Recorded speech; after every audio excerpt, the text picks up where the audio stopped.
आज के इस वीडियो में हम लोग पढ़ने वाले हैं डिजिटल इलेक्ट्रॉनिक्स, जिसके अंदर हम लोग पढ़ेंगे Boolean functions and their representation. ये काफ़ी इंपॉर्टेंट है गेट के पॉइंट ऑफ व्यू से। तो इसके अंदर हम लोग पढ़ेंगे किसी भी बूलियन फंक्शन को हम लोग कितने तरह से रिप्रेजेंट कर सकते हैं। तो सबसे पहला जो है वो है एसओपी, जिसे हम लोग सम ऑफ प्रोडक्ट कहते हैं। POS, product of sum. Standard SOP, standard SOP इसे हम लोग एक्सटेंडेड एसओपी भी बोल सकते हैं, और एक्सटेंडेड पीओएस। तो लास्ट है वो है के मैप। और भी बहुत सारा तरीका है। ये जो 5 तरीका है वो काफ़ी इम्पोर्टेंट है, काफ़ी फेमस है। के मैप तो VVI है। के मैप से हमेशा गेट के एग्जाम में क्वेश्चन पूछा जाता है, या 2 वेरिएबल के मैप, 3 वेरिएबल के मैप और 4 वेरिएबल के मैप। इतने सारे 4 अप टू 4 वेरिएबल इनफ होता है। कोई 5 वेरिएबल भी पढ़ाते हैं, बट 5 वेरिएबल से कभी गेट के एग्जाम में क्वेश्चन पूछा नहीं जाता है। जो कभी कभी पूछ भी सकता है, but up to 4 variable is more than enough. तो सबसे पहले हम लोग पढ़ेंगे एसओपी। हम लोग बोलते हैं सम ऑफ प्रोडक्ट। ये है एसओपी। ये हो गया स्टैंडर्ड सम ऑफ प्रोडक्ट या फिर एक्सटेंडेड सम ऑफ प्रोडक्ट। ये हो गया extended product of sum. Last जो है वो है के मैप, जिसे हम लोग कार्नोप मैप भी कहते हैं। तो एक एक करके हम लोग आज पढ़ने वाले हैं। और ये एसओपी का फुल फॉर्म जो होता है वो क्या होता है? सम ऑफ प्रोडक्ट, या फिर हम लोग इसे क्या बोल सकते हैं? DNF। DNF का फुल फॉर्म क्या होता है? ये क्या है? DNF, जिसे हम लोग डिसजंक्टिव नॉर्मल फॉर्म बोलते हैं। ये एसओपी है। इसको हम लोग एग्जाम्पल लेकर समझते हैं। सपोज क्या है? F = ABC। कोई 3 वेरिएबल है, फंक्शन है, तो इक्वल टू क्या हम लोग लिख सकते हैं? A⁻B + B⁻C। तो ये क्या हो गया? सम ऑफ प्रोडक्ट। क्या इसका मतलब क्या है? सम ऑफ प्रोडक्ट का मतलब क्या है? सबसे पहले हम लोग पीछे से चलते हैं। दो सबका प्रोडक्ट निकालना है, फिर उसके बाद क्या करना है? सारे वेरिएबल्स का प्रोडक्ट निकाल कर सम कर देना है। इसमें यहाँ पे 3 वेरिएबल्स है, तो यहाँ पे देखिए एक A variable, B and C 3 variable है। तो यहाँ पे क्या करना है? प्रोडक्ट करना है सबसे पहले वेरिएबल्स का, उसके बाद उसका सम करना है। इसका मतलब यही है सम ऑफ प्रोडक्ट, जैसे हम लोग एसओपी फॉर्म में बोलते हैं। ये 3 वेरिएबल, 4 वेरिएबल या 2 वेरिएबल जितना भी है उतना ले सकते हैं। तो इसको हम लोग सबसे पहले क्या करना है? सपोज A⁻B है, तो सबसे पहले सबका हम लोग क्या कर सकते हैं? प्रोडक्ट लिखेंगे। A⁻, इस तरह से भी लिख सकते हैं। 3 वेरिएबल्स फंक्शन है तो इस तरह से भी लिख सकते हैं। A⁻B + BC⁻, और भी एक्सटेंडेड फॉर्म में लिख सकते हैं। तो ये क्या है? सम ऑफ प्रोडक्ट। यहाँ पे आप देख सकते हैं, सिंपल है। सम ऑफ प्रोडक्ट, पहले क्या है? वेरिएबल्स का प्रोडक्ट करना है, उसके बाद सबको क्या करना है? आपस में ऐड कर देना है। तो ये सिंपल है सम ऑफ प्रोडक्ट। दूसरा जो है वो POS, जिसे हम लोग बोलते हैं product of sum. Product of sum, जिसे हम लोग CNF भी बोलते हैं। CNF यानी कंजक्टिव, क्या बोलते हैं इसे? Conjunctive normal form. POS, product of sum. Example से हम लोग समझते हैं।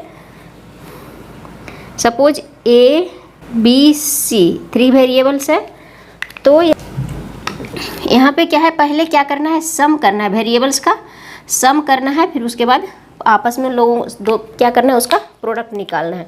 तो किस तरह से करेंगे? यहाँ पे सपोज है A⁻ + B⁻ इंटू क्या करेंगे? कोई और वेरिएबल लेंगे, B + C। यहाँ पे 3 वेरिएबल हम लोग ले रहे हैं, तो देखिए एक वेरिएबल है, या फिर B किसी भी फॉर्म में रख सकता है, या फॉर्म में रख सकता है, या अदर कम्प्लीमेंट फॉर्म में या फिर अनकम्प्लीमेंट फॉर्म में। तो यहाँ पे देखिए B क्या है? अनकम्प्लीमेंटेड है। ये B⁻ है, मतलब कम्प्लीमेंट फॉर्म में है। तो इस तरह से क्या है? Product of sum. Product of sum का मतलब क्या है? पहले वेरिएबल्स का हम लोग सम करेंगे, फिर उसके बाद उसका प्रोडक्ट निकालेंगे। तो ये हो गया POS। अब यहीं से आगे हम लोग पढ़ेंगे स्टैंडर्ड एसओपी और स्टैंडर्ड POS। ये तो सिंपल बेसिक था। अब हम लोग आगे देखते हैं स्टैंडर्ड वाला। 3rd नंबर है क्या? Standard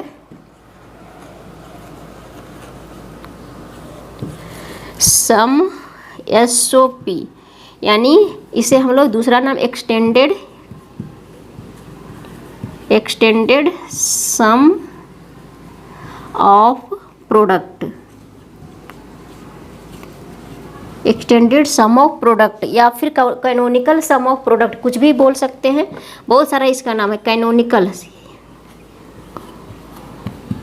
canonical some of product, या इसे कैनोनिकल फॉर्म में भी बोलते हैं। तो क्वेश्चन इस तरह से भी पूछा जाता है, जो सिंपल SOP फॉर्म है, सम ऑफ प्रोडक्ट को हम लोग को बनाना होता है स्टैंडर्ड सम ऑफ प्रोडक्ट में, या फिर बोल सकता है एक्सटेंडेड सम ऑफ प्रोडक्ट में इसका निकालिए, या फिर कैनोनिकल फॉर्म निकालिए।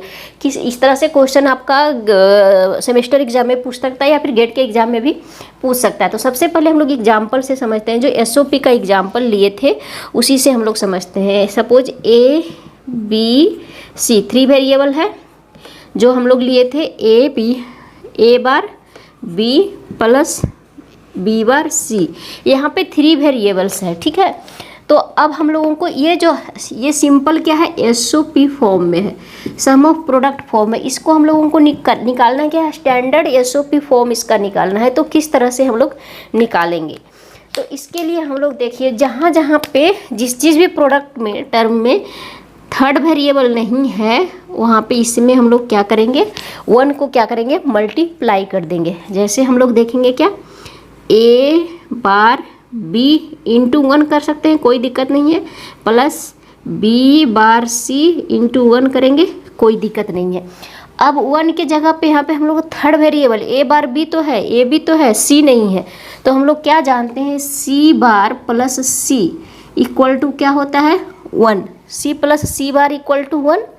तो यहाँ पे हम लोग क्या लिखेंगे, थर्ड वेरिएबल को हम लोग लिख सकते हैं। थर्ड वेरिएबल को किस तरह से इसमें घुसाएंगे, A bar B into C plus C बार, 1 से मल्टीप्लाई किए तो C प्लस C बार से मल्टीप्लाई करेंगे, कोई दिक्कत नहीं है, प्लस यहाँ पे B बार C, यहाँ पे थर्ड वेरिएबल कौन सा एब्सेंट है, A, तो क्या होगा A प्लस A बार, ये हो गया थर्ड वेरिएबल। तो अब इसे हम लोग मल्टीप्लाई करेंगे, तो ये क्या हो जाएगा, A bar B C plus A bar B C bar plus B bar C A को पहले लिख लेते हैं, A B bar C plus A bar B bar C, total इतना टर्म इसमें क्या है, प्रेजेंट है, 1 2 3 4। अब ये क्या हो गया, ये सिंपल SOP फॉर्म था इतना, अब ये क्या आ गया मेरा, एक्सटेंडेड SOP फॉर्म में, या फिर इसे हम लोग बोल सकते हैं स्टैंडर्ड SOP, या फिर इसे हम लोग कैनोनिकल फॉर्म में भी बोल सकते हैं, कुछ भी बोल सकते हैं। ये पे क्या है, स्टैंडर्ड SOP, ये हो गया। अब यहाँ से बहुत सारा चीज़ हम लोगों का निकल के आता है, यहाँ से तो ये कन्वर्जन भी पूछता है यहाँ से यहाँ तक आने में। अब यहाँ पे देखिए, इसमें बहुत सारा टर्म मिला है, ठीक है, ये बहुत सारा प्रोडक्ट 1 2 3 4, तो सिंगल जो प्रोडक्ट है, प्रत्येक प्रोडक्ट को हम लोग क्या बोलते हैं, मीन टर्म, और इसे डिनोट करते हैं M से, स्मॉल m से, तो इसे हम लोग क्या बोलते हैं, मीन टर्म। अब हम लोग मीन टर्म का डेफिनेशन देखते हैं, मीन टर्म का डेफिनेशन क्या है। अब यहाँ मीन टर्म का डेफिनेशन देखिए, मीन टर्म भी आई है, a product term which contains all the variables of the function either in complemented और uncomplemented form is called min term. यहाँ पे देखिए, यहाँ पे जो एक प्रोडक्ट है, प्रोडक्ट टर्म, यहाँ पे कितना सारा प्रोडक्ट टर्म हमको मिला है, एक, ये क्या है, एक, ये दूसरा है, ये तीसरा है, और ये चौथा है। तो total number of product term यहाँ पे 4 मिला है। तो ये सब क्या है, अलग अलग अपना क्या है, मीन टर्म है। तो ये सारा जो है वो क्या है, मीन टर्म। ये क्या कहलाता है, ये मीन टर्म हो गया, ये मीन टर्म हो गया, ये मीन टर्म हो गया, ये मीन टर्म हो गया। तो ये डिपेंड करता है नंबर ऑफ वेरिएबल्स पे, ठीक है। तो ये अलग अलग अपना क्या हो गया, मीन टर्म्स। तो इसमें कितना सारा मीन टर्म हो गया, total number of mean terms यहाँ पे हो गया 4। Number of mean terms, number of mean terms क्या है यहाँ पे 4 है, ठीक है। तो ये मीन टर्म का डिफिनेशन क्या है, product term which contains all the variables. ये सिंगल एक प्रोडक्ट टर्म्स है, देखिए जिसमें क्या वेरिएबल्स है ए बार बी सी, 3 वेरिएबल हम लोग एसओ स्टैंडर्ड एसओपी ले रहे हैं। तो सारा जो जितना वेरिएबल्स का है वो सारा वेरिएबल्स रहेगा आइदर इन कॉम्प्लीमेंटेड फॉर्म और इन अनकॉम्प्लीमेंटेड फॉर्म, या तो कॉम्प्लीमेंट फॉर्म में रहेगा या तो अनकॉम्प्लीमेंट, या तो बार रहेगा या तो सिंपल रहेगा। तो देखिए ए बार बी सी है, ए बार बी बार सी है, ए बार बी सी बार है ए, तो सब में क्या है, सारा वेरिएबल्स प्रेजेंट है। तो ये क्या हो गया, सारा से अलग अलग क्या कहलाया, मीन टर्म कहलाया। अब आगे हम लोग देखते हैं मीन टर्म निकालते कैसे हैं। देखिए अगर n नंबर ऑफ वेरिएबल्स है,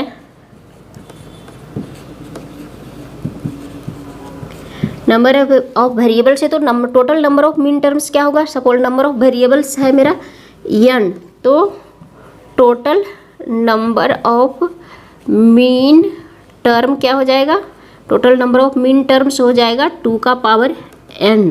total number of mean terms क्या होगा, 2 का पावर n। कैसे, यहाँ पे एग्जांपल लेकर देखते हैं। ये अब नंबर मीन टर्म्स को डिनोट कैसे करते हैं, the min terms are denoted by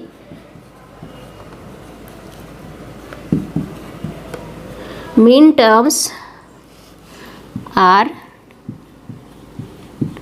denoted by, कैसे डिनोट करते हैं, स्मॉल m से उसके सफिक्स में क्या लगा देते हैं, जीरो। ये जीरो क्या हो गया, m1 m2 m3 m4 m5 up to mn तक जा सकते हैं। जीरो से जितना नंबर ऑफ मीन टर्म्स रहेगा उस तरह से हम लोग इसको रिप्रेजेंट करते हैं। वेयर 0 1 2 क्या करता है, डेसिमल नंबर कोड को डिनोट करता है। 0 1 2 है वो क्या है, डेसिमल कोड है, डेसिमल कोड है। तो अब एक एग्जाम्पल हम लोग लेते हैं। इफ़ n इक्वल टू अगर 3 है तो total number of mean terms कितना होगा, 8 होगा। Total number of mean terms, number of mean terms क्या है, 2 पर पावर q 8 आएगा। कैसे आएगा, अब यहाँ पे देखते हैं कैसे आएगा। 8 मतलब m0 m1 m2 m3 m4 m5 m6 m7, ये हो गया। अब इसको हम लोग इसमें वेरिएबल्स में किस तरह से कन्वर्ट करेंगे, इसको हम लोग क्या लिख सकते हैं, 3 वेरिएबल्स है तो टोटल 0 0 0 0 को 1 को हम लोग क्या लिखते हैं, 0 0 1। बाइनरी में यहाँ पे 0 1 0, इसे हम लोग लिखते हैं 0 1 1। 4 को 1 0 0, 5 को लिखते हैं क्या, 1 0 1, 6 को लिखते हैं 1 1 0, 7 को लिखते हैं 1 1 1।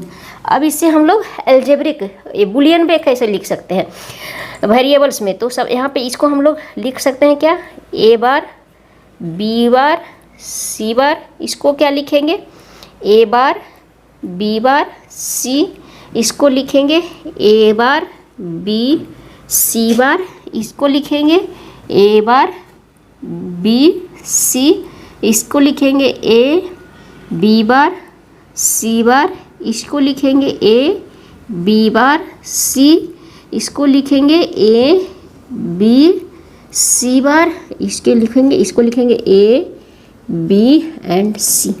तो इस फॉर्म में हम लोग लिख सकते हैं। इस फॉर्म में भी रहेगा आपका, इस फॉर्म में रहेगा या फिर इस फॉर्म में रहेगा। एज फॉर एग्जाम्पल हम लोग अभी लिए थे क्या, एग्जाम्पल हम लोग क्या लिए थे, f a b c, क्या था मेरा, a bar b plus b bar c, ये था क्या, सिंपल एसओपी फॉर्म में।